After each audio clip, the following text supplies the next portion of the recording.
Assalamualaikum warahmatullahi wabarakatuh.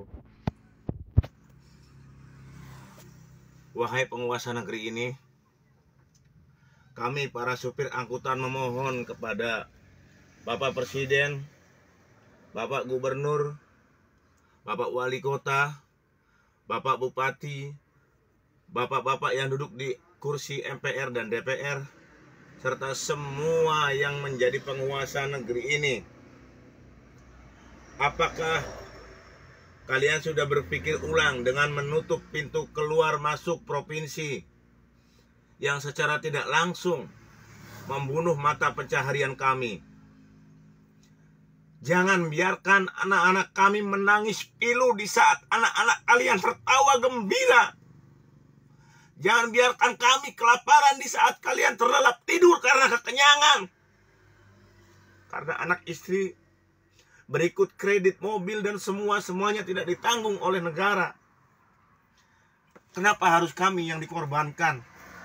Kenapa kami harus yang dikorbankan karena ketakutan kalian yang tidak sama sekali kami takuti? Yang kami takuti apabila anak dan istri kami mati kelaparan karena tidak makan, Pak. Siapa yang mau bertanggung jawab? Padahal kamu kan beragama, kalian kan beragama, dan Allah menyuruh kami tetap berusaha dan bertanggung jawab kepada anak dan istri kami. Itu yang kami bertanggung jawabkan di akhirat nanti. Kenapa kami selalu dihadapkan dengan aparat hukum?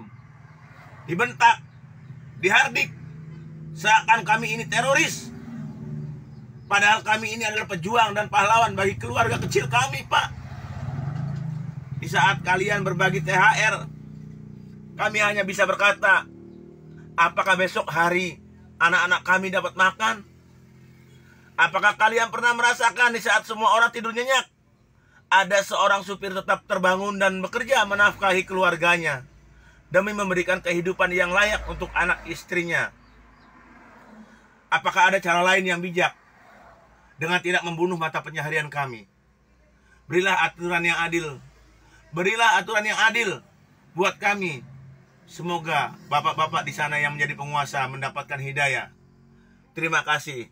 Semangat pejuang nafkah keluarga.